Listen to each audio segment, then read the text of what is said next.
Have you ever reached that really specific, exhausting point in a massive home project? Oh, I know exactly what you're talking about. Right, like the big, ugly, stressful work is finally over, the drywall dust has settled, the trim has miraculously stopped fighting you. Which is a miracle in itself. It really is. And you finally get to make the fun decisions, not the, which pipe is currently leaking inside the wall kind of decisions. I mean, actual fun. Yeah, the rewarding stuff. Exactly. The kind where you look at the space and say, you know what this room needs? Something slightly unnecessary, but deeply satisfying. It's a fascinating psychological pivot, really, because you basically stop surviving the renovation and you start designing the actual lived experience of the space. Welcome, everyone. We are so glad to have you with us today, our fellow deep divers, because today's mission is all about that exact transition. We are taking a deep dive into a real-world smart kitchen transformation. It's a really cool one, too. Yeah,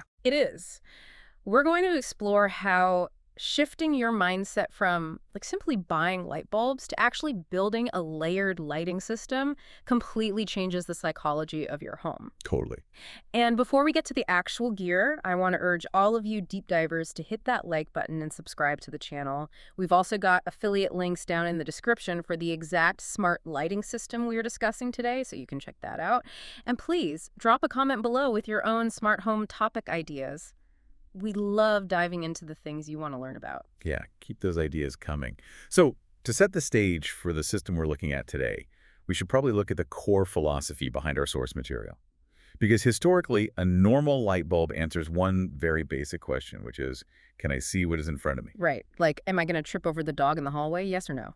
Exactly. It is entirely binary. Yeah. But a smart lighting setup, like a true unified system, it answers several nuanced questions all at once. It asks, what mood do I want? Do I need intense task light for chopping vegetables or softer dinner light for eating? Or maybe a late-night snack light? Or, as our source hilariously puts it, we are pretending this kitchen belongs in a much more organized household light. Yes, I love that line. I desperately need that last setting, to be honest. But to make a room function beautifully, you clearly can't just blast it with one single type of light. You need specific tools for specific jobs. Right, you need layers. Yeah, and our source material follows this couple who spent a year renovating, and they ended up anchoring their kitchen island with these two massive govee smart pendant lights. Mm-hmm. But they didn't stop there. No, they went all in. They really did. They flanked them with 4 smart recessed lights. 3 went into the ceiling around the kitchen proper, and 1 went into the mudroom right off the side door. Which, I have to say, represents a highly deliberate distribution of illumination. They didn't just throw everything onto the ceiling and hope the room felt balanced. The author uses a fantastic analogy here, actually, calling the pendants the jewelry and the recessed lights the muscle. Okay, I have to push back on this a little bit, though. Okay. Well, if the recessed lights, the muscle, right, are doing the heavy lifting of actually illuminating the room, why bother with the pendants? Aren't they basically just, I don't know, expensive ceiling art hanging over the counter? I mean, I get why you'd say that, but that assumes the island only serves one function. Pendants actually live in this incredibly important middle ground. How so? Think about the kitchen island in a modern home. It's a multi-purpose zone. At 5 o'clock, you need intense clarity there so you can prep dinner without losing a fingertip. Very important. Right. But an hour later, you might be eating dinner at that exact same island, and you definitely do not want the space to feel like a harsh, sterile interrogation room. Oh, yeah. Nobody wants the classic doctor's office vibe while trying to enjoy a plate of pasta. Exactly. And that is where the engineering of these specific pendants, the govee H60C1 models, comes into play. They output 1,300 lumens, which provides plenty of intensity for task work. But they also feature a CRI, a color rendering index of 95 or higher. Wait, I've seen that acronym on boxes at the hardware store. What does CRI actually measure in a practical sense? Oh, it's crucial. It measures how accurately a light source reveals the true colors of objects compared to a natural light source, like the sun. Okay, so like natural daylight. Right. A low CRI light is missing certain spectrums, which is why under cheap fluorescent lights, your fresh red tomatoes might look like a washed-out, unappetizing gray. A CRI of 95 means the light is rendering colors almost perfectly to the human eye. Oh, wow. So your food actually looks like food. Exactly. Furthermore, these pendants have a 3-segment physical design. There's a side, a curved part, and a bottom, and you can control them independently. Oh, wait, really? On the same physical light? Yep. So you can have the bottom segment blasting bright task light onto the cutting board, while the side and curved segments are glowing with a warm, subtle amber to keep the room feeling cozy. It adds a layer of theater to the room without turning your kitchen into a nightclub. That is so cool. So if the recessed lights are the rhythm section, just keeping the beat and holding the song together, the pendants are the lead singer giving the actual performance. That's a great way to put it. The jewelry pulls its weight, basically. But what about that rhythm section? How do the recessed lights change the feel of the room? So the recessed lights, these are the pro versions. They're rated around 1,100 lumens each, which is a really substantial output. Yeah. But as the source points out, the bigger story isn't just raw brightness, it's distribution. Because of the shadows. Yes. Pendants make a room look beautiful and intentional, but recessed lights make it genuinely usable across the entire footprint. If you only have island lights, the edges of your kitchen fall into shadow. You get what the author calls cave corners. Ugh, cave corners, where the counters, the floor, and the cabinets all start to feel like separate, gloomy weather systems. Precisely. By spreading out those recessed lights, you get an even, broad wash of practical illumination. And the decision to put a fourth one in the mudroom is brilliant. Oh, the mudroom. Yeah. Usually a side door area gets totally neglected. It becomes this awkward little bonus darkness zone where shoes, coats, and random life debris go to lose their dignity. I know that zone intimately. I trip over a rogue sneaker in my own bonus darkness zone at least twice a week. Right. So by putting a matching recessed light in that space, they extend the visual language of the kitchen into the entryway. The side door area now belongs to the same system. It feels deliberate. That makes so much sense. And these specific pro versions feature a dual light source design. They provide practical downward light, but they also have a secondary ring of light around the trim. So even when they are just doing functional work, they don't look flat or utilitarian. They still have a little personality. Deep divers, if you are listening to this and realizing your own kitchen has cave corners or a bonus darkness zone, remember you can grab these exact govee pendants and recessed pros using the affiliate links below. It is the perfect way to start layering your own lighting. Layering truly is the secret. You need different fixtures handling different responsibilities. So we've got the kitchen covered, we have the jewelry over the island, the muscle in the ceiling, and we've even conquered the mudroom. But what happens when you step out of the kitchen? Ah, the transition. Yeah, because most modern homes have an open plan. If your layout is open, the wrong lighting makes the next room feel entirely disconnected. Transitions are where open plan rooms live or die. I mean, if your kitchen looks modern and layered and intentional, but the dining nook right next to it has terrible lighting, the whole illusion just falls apart. Which brings us to the next piece of their puzzle. The couple installed a 12-inch smart ceiling light in the adjoining nook. And the source has this incredible description for what they were trying to avoid. They didn't want the space looking like a lonely overhead pancake from 2009. It's so true, though. A lot of builder-grade flush mount lights look exactly like glowing pancakes, offering zero versatility. But this 12-inch fixture acts as a bridge. It keeps the den side nook visually connected to the kitchen while still being a powerhouse on its own. To understand why this bridge light works, we have to talk about specs. Specifically, lumens and Kelvin. I feel like these are the two numbers everyone pretends to understand until they are actually standing in the lighting aisle staring at 50 different boxes. Oh, absolutely. Can you break down what we are actually looking at when we see lumens on a box? Yeah, so lumens are surprisingly straightforward once you strip away the marketing jargon. A lumen is simply a measurement of raw punch. It's the total visible output of the light. So just brightness. Exactly. It is not a judgment of how beautiful the light is or what mood it sets. It just means total brightness. And this 12-inch ceiling light tops out at 2,400 lumens. 2,400, wow.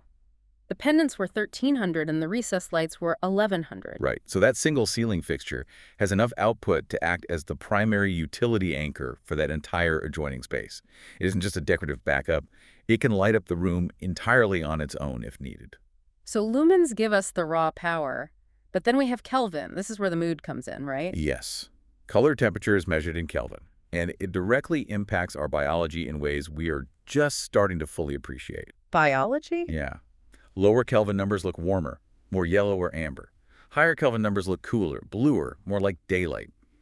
This particular setup ranges from a very warm 2200 Kelvin all the way up to a crisp, cool 6500 Kelvin. The source brings in some serious medical context here, which I found fascinating. We aren't just talking about making a room look pretty, we are talking about actual neuroscience. We are.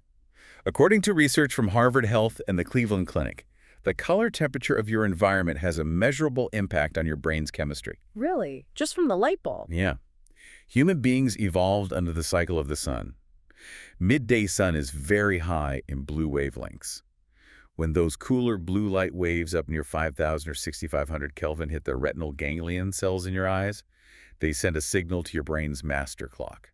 And what does that signal tell the brain to do?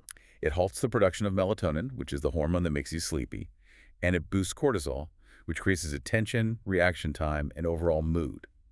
It basically signals to your brain that the sun is high and it is time to be productive. So if I'm dragging on a Tuesday morning trying to pack lunches and answer emails at the kitchen island, I want those lights dialed to a cool, bright 6,000 Kelvin. It's basically biological hacking to help me focus. Exactly. It mimics daytime, but that same biological hack becomes highly disruptive at night. Because it keeps you awake. Right. If you keep the lights at 6,500 Kelvin while you're trying to eat dinner or relax, your brain thinks it is still noon. You will not be able to wind down because your melatonin production is still suppressed. Oh, wow. That is why having the ability to drop the lights down to a warm 2200 Kelvin is so crucial. Warmer yellow light mimics the firelight our ancestors relaxed around in the evening. It is much kinder to your brain and helps prepare your body for sleep. The practical takeaway here isn't just buy a bright light. It's that the best rooms aren't stuck at one biological setting all day. You want crisp, cool light for morning task work and warm, dim light for relaxing. Deep divers, this is exactly why having a versatile 2400 lumen fixture that can swing from absolute daylight to a cozy fireplace amber is a total game changer for your adjoining spaces. You can find the link to that 12-inch ceiling light in the description, and I highly recommend checking it out.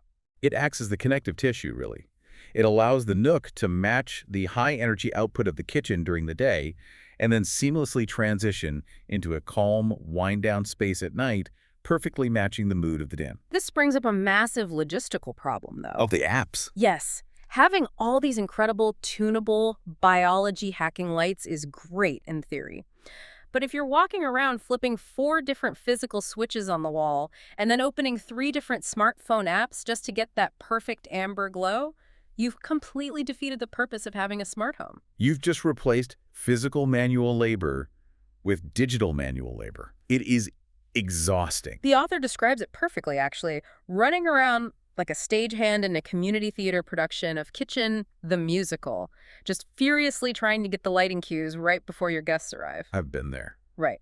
A smart home shouldn't feel like a hostage situation run by 5 apps that hate each other. Wow. How does the software actually tie this hardware together to eliminate that friction? This is where we need to discuss the brains of the operation.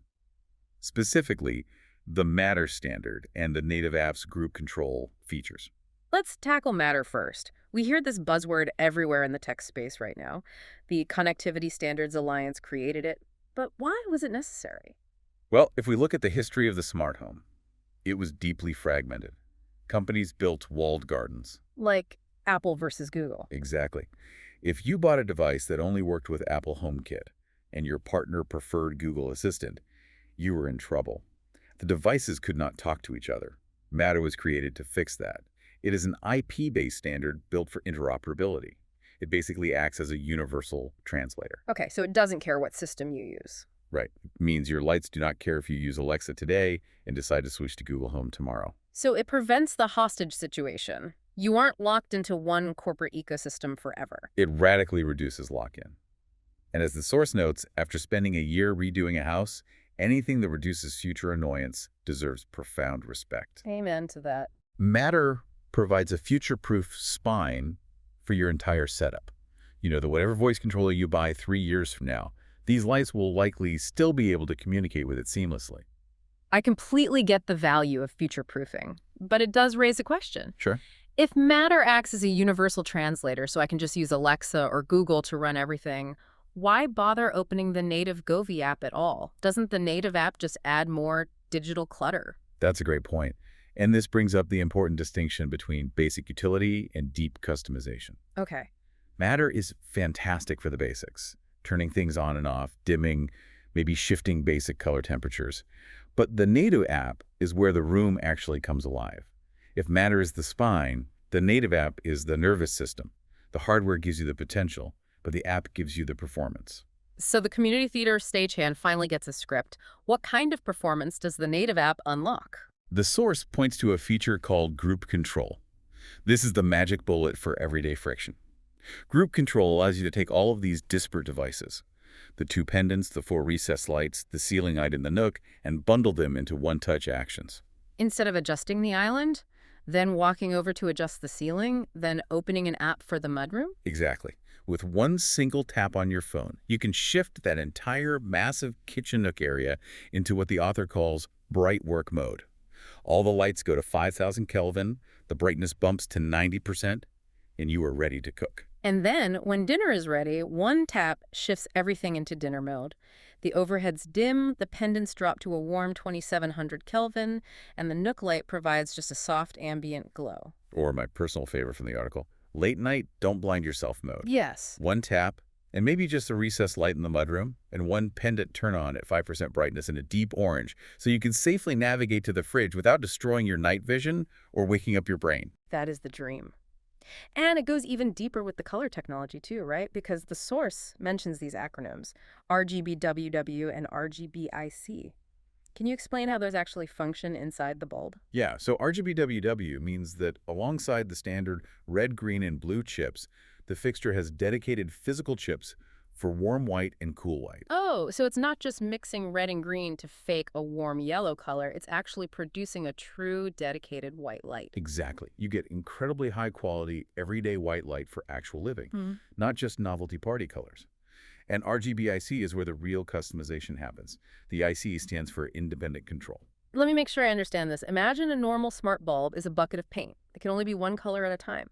Is RGBIC more like a painter's palette, where it has tiny microchips running along the strip, allowing it to display multiple different colors simultaneously? That is a perfect analogy. You do not have to pick one flat color for the entire fixture. The pendants, for instance, can display a gradient of colors simultaneously across their different segments. You can have layered dynamic effects when you want the room to feel more alive, like for a holiday party, or syncing to music through the app's Dream View feature. Just because you paid for smart lights, and by God, they're going to do smart light things. Pretty much. Deep divers. If you want to eliminate the community theater stagehand routine from your life, investing in Matter-compatible gear with robust group control is the ultimate way to future-proof your hard-earned home upgrades. Make sure to use those links provided in the description to check out the exact system we're talking about today. It really does change the entire paradigm of home design. The value isn't just on the spec sheet. The value is in the fact that the room can completely change its behavior without you having to micromanage it. Which perfectly brings us to our key takeaways for today's deep dive. We've covered a lot of ground, from the neuroscience of Kelvin to the history of the Matter protocol. But what is the core lesson here? I think it's that lighting isn't just a utility, it's the invisible architecture of your home. I love that. Right, you can't move walls easily, but by creating a layered lighting layout, you can completely change the geometry and psychology of a room. You need decorative light to anchor the design, task light to make it functional, ambient light to fill the gaps, and transition light to bridge the spaces. And the ultimate payoff of creating that interconnected system is profound. Think about the context of our source material. This couple lived through months of house chaos. Dust everywhere, endless decisions, living out of boxes, and the eternal, maddening question of where in the world that one specific screwdriver disappeared to. It's a trauma anyone who has ever held a paintbrush can relate to. Totally. But when the dust clears, there is this incredibly deep, visceral satisfaction in having built a room that simply knows how to behave. It's bright and energetic when you need to be productive. It's warm and calming when you want to relax. It elevates the space from just a collection of expensive building materials into a responsive environment. It may not be the meaning of life, as the author jokingly notes, but it is undeniably very, very good lighting. It absolutely is. And as we wrap up today, we want to leave you with a final thought to mull over. Yeah. Think about the room in your home where you spend the most time. If the lighting in that room could read your mind right now, what mode would it be in? Would it be a vibrant, cool daylight to help you finish a lingering project? or a dim, warm amber to help you decompress? And more importantly, how would having that ability change your daily routine? That is a brilliant question to ponder. Lighting isn't just changing the room, it's changing how you operate within it. Let us know your answer to that in the comments, deep divers. Thank you all so much for joining us on this journey today. We really appreciate you being here. I urge you one last time, please hit subscribe, smash that like button on the video, and click those affiliate links in the description to shop the Govee system and start transforming your own space. Also, comment below with what room you want to transform next. We always love hearing about the projects you are planning. Stay tuned for our next deep dive, where we'll uncover another fascinating shortcut to upgrading your everyday life. We might not be able to find that missing screwdriver for you, but we can definitely help you illuminate exactly where you lost it. Until then, keep diving deep.